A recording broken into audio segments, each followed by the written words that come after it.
If you are wondering why you always go over the top or you always end up walking even though you're trying to work on handstand holds, then this video is for you today. So many people, especially CrossFitters who work on handstand walking, they know that working on handstand holds will really help them progress their handstand walking and other gymnastics-based movements. But oftentimes when we first start working on handstands, where we're not finding the shape that we want for the holds, we either end up going over the top or ending up walking away, which can be caused by a similar thing. So to start off with, I'm going to show you two different examples. I'm going to show you a handstand walk and a handstand that's going over the top, and we can talk about the similarities and just slight differences, because there's a big difference between having the correct shape for a handstand walk and having a shape that's always going to make you fall over the top, which yes, you can handstand walk in, but can lead to things like back pain or just not being as efficient as you would want to be in your handstand walk. Then we will look at how you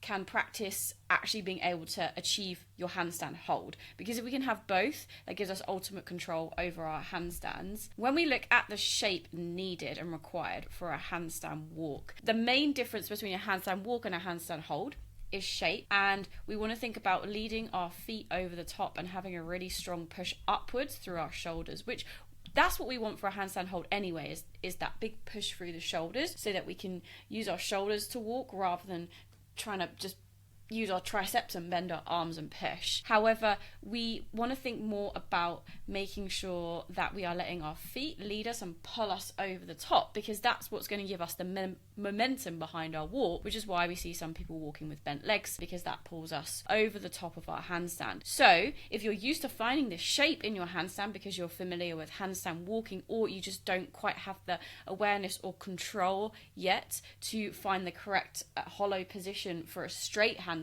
hold, then if your feet are leading you over the top, you're always going to end up needing to take a step, because gravity is going to pull you in the direction where most of your weight is sitting, and if that's over the top of you, then you're going to have to take a step to chase it. Otherwise, you're just going to be crashing out of your handstand every single time. Another example of this would be doing something that I like to call the banana back handstand. There is a difference between this and the shape we want for handstand walking. You can see it nice and clearly in my back here. I've got this massive arch. I've also got a big shoulder angle. Yes, my feet are leading me over the top, which is then going to pull me over the top eventually. But I do not do my handstand walk in this shape. So many people find this banana shape and find that yes, you can walk in the banana shape for your handstand walk because your feet are leading you over the top due to this big arch in the back. However, this is not a comfortable or efficient position to walk in for any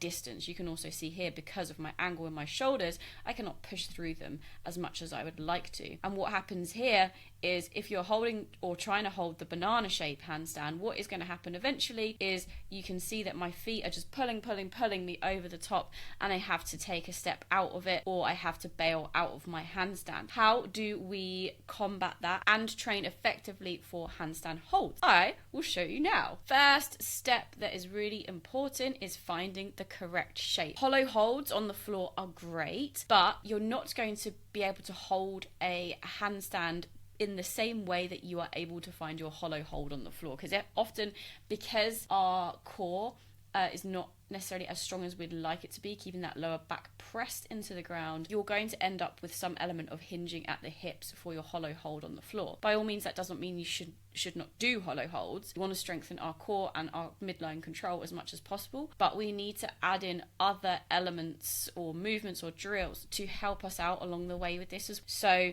training just the hollow position on the floor is not always enough to find the handstand shape that we want. Being able to maintain a neutral spine during your handstands is enough, but we need to make sure that we have tension and control over our midline. We still have that element of tucking in your pelvis or tailbone and tucking in your ribs, pulling in your belly button, but we're not going to see a big rounded back or pike shape as you would see in a hollow shape on the floor. So I think the main point to remember here is hollow is actually a straight line. However, when we're holding it on the floor, it doesn't often appear that way. Working on things like shaping with a resistance band can really help this. You can see here how I go from a slight arch in the back and my ribs flaring out. I pull my ribs in and my tailbone in, push up actively on the band, and this is my handstand line. If I flip this image right now, you would see a lovely handstand straight shape, and you can see that because I've got my hips stacked over my shoulders. Everything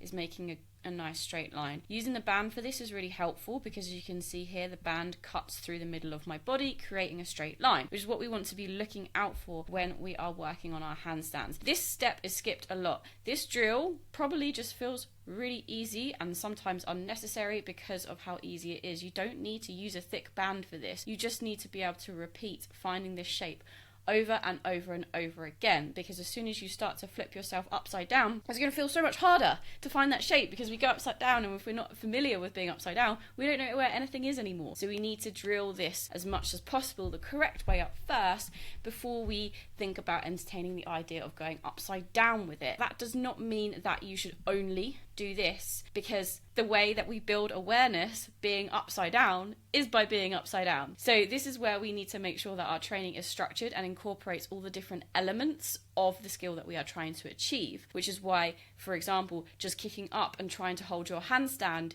is not going to work for you, because you are not training the shape, the positioning, the control necessary to actually be able to hold your handstand. So then we can put this shape into our toes to wall handstand and practice stacking in the correct way with that hollow body position, rather than trying to find the stack with our banana shape. So you can see here, this is a very similar position to what I was holding with the resistance band. My hips and my shoulders are stacked over each other, and now I need to think about stacking my shoulders and hips over my knuckles as well. Weight must always be pressed into your knuckles, and we create this sensation by having our shoulders and our hips stacked over them. I'm pulling my hips down towards my ribs and my ribs in towards my hips. So I'm pulling in. Imagine that someone is going to poke you in the belly button, and we want to pull that belly button. Obviously, well, I don't want to be poked in the belly button. We're going to pull away from that person trying to poke us in the belly button, and thinking about pulling our belly button in is really helpful to find this position then when you're upside down. Sometimes the other thing that I use to help people find this, because sometimes we like to lean back towards the wall, imagine that there is a big spike here. You don't want it to poke you in the belly button. You don't want to be got by the wall spikes. So we're going to pull ourselves away from the wall spikes as much as we possibly can. Having that visual can be really helpful sometimes, rather than thinking, I need to find my hollow body shape, because if you can communicate that in a different way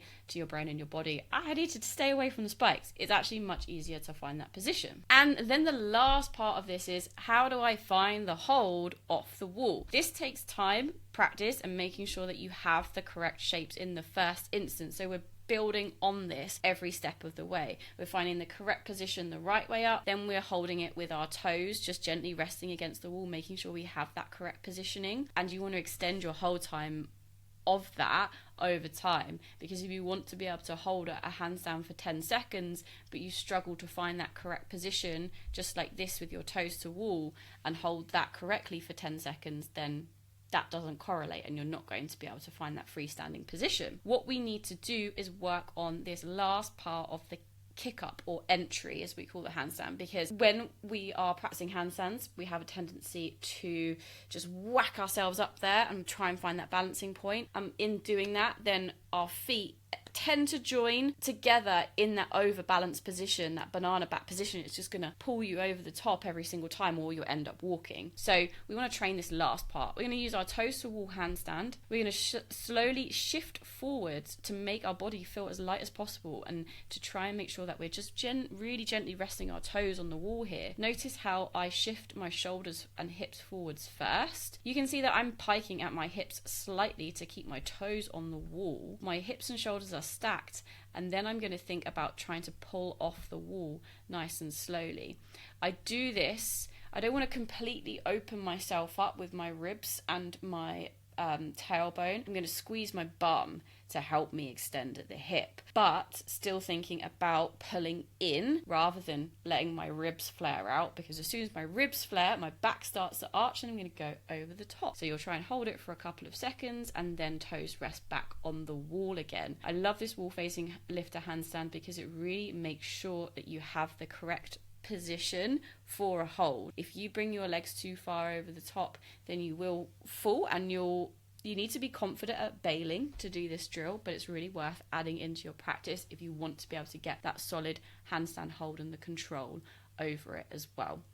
The way I would then progress this over time is a few things. We could progress it using these flutter kicks, where then if you're looking to be able to kick up from the floor and hold your handstand, I would suggest going legs apart first and then practicing joining them together. And this is a drill that helps with this. And with any handstand drill, when you're lifting off the wall, the lower down your toes are on the wall, or you could eventually work towards being able to use a box.